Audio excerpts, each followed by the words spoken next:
Assalamualaikum warahmatullahi wabarakatuh.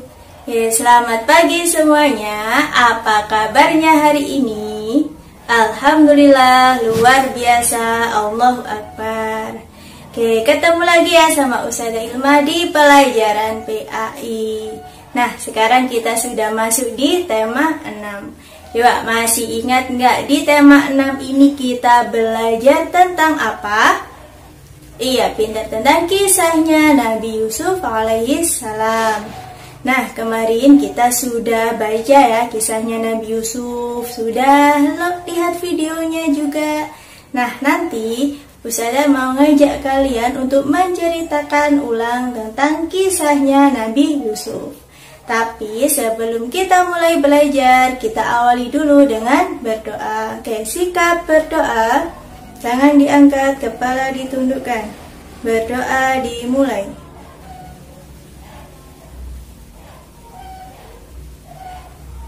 Amin ya rabbal alamin. Berdoa selesai.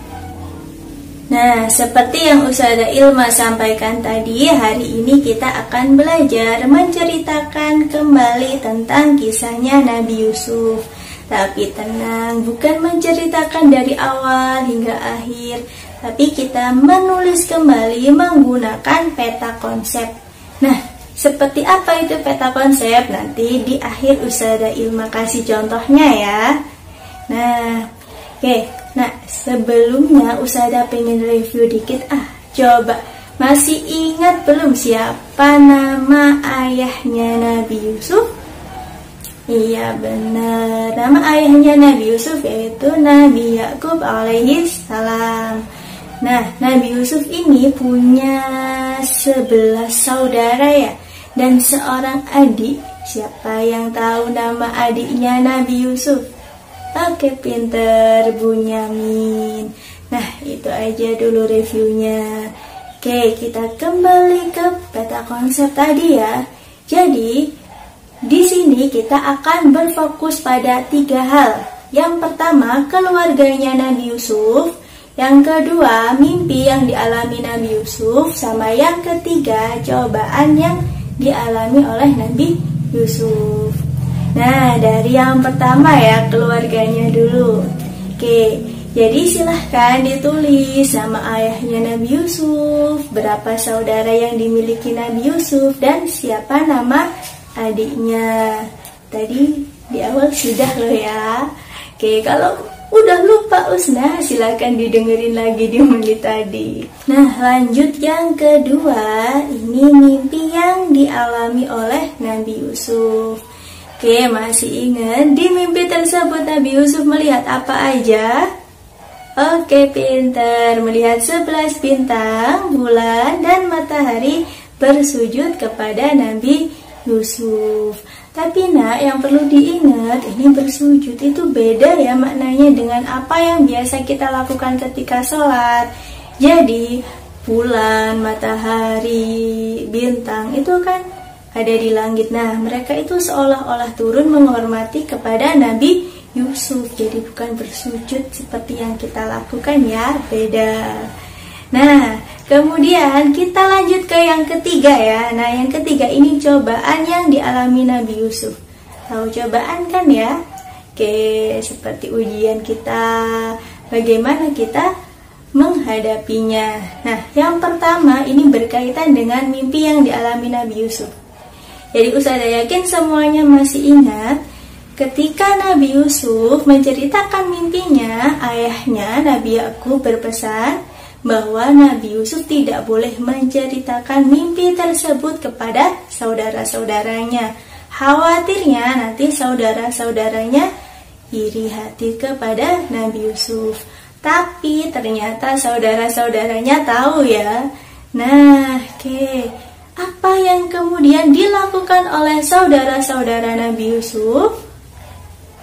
Iya, benar. Mereka merencanakan untuk membuang Nabi Yusuf di sumur di tengah hutan. Ustazah Ilma kok dengar katanya, merencanakannya kan Nabi Yusuf mau dibunuh. Oh iya, awalnya berencana untuk membunuh Nabi Yusuf. Tapi kemudian saudara Nabi Yusuf yang bernama Yahuda nggak setuju. Katanya Yahuda, masa kita anak seorang nabi mau membunuh orang, apalagi yang mau disakiti itu saudaranya sendiri. Jadilah mereka semua setuju dengan usul Yahuda. Jadi Nabi Yusuf nggak jadi disakiti, tapi dibawa di hutan kemudian dimasukkan ke dalam sumur. Nah, itu yang pertama ya. Nah, yang kedua, ini berkaitan ketika Nabi Yusuf sudah keluar dari sumur. Masih ingat ya, Nabi Yusuf bisa keluar dari sumur karena ditolongin sama pedagang yang bernama Malik.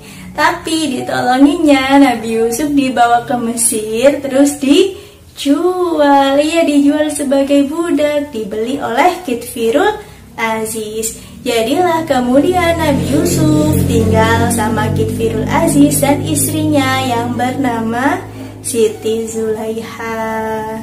Lalu apa ya cobaan yang dialami Nabi Yusuf ketika tinggal bersama Kitfirul Aziz dan Siti Zulaiha? Iya benar, Nabi Yusuf dimasukkan penjara oleh Kitfirul Aziz karena mendapat fitnah dari Siti Zulaiha. Loh, bukannya yang salah itu Zulaiha ya? Kok yang masuk penjara Nabi Yusuf? Iya, nah jadi demi menjaga nama baik keluarganya sendiri, akhirnya Kitfirul Aziz memasukkan Nabi Yusuf ke penjara walaupun tahu yang bersalah itu sebenarnya Siti Zulaiha. Nah, itu tadi yang akan kita masukkan ke dalam peta konsep.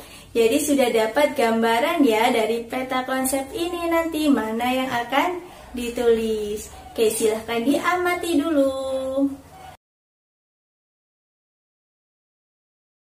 Nah, bisa ya, Ustazah yakin kalau sudah mendengarkan dari awal hingga akhir, sudah dapat gambaran nih. Oh, ini yang ditulis di sini, mana yang ditulis di sini, dan seterusnya.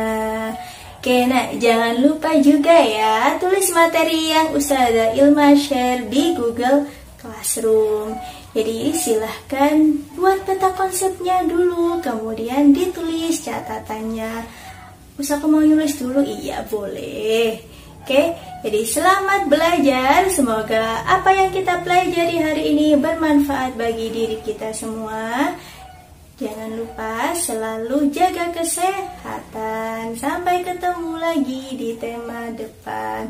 Saya akhiri. Assalamualaikum warahmatullahi wabarakatuh.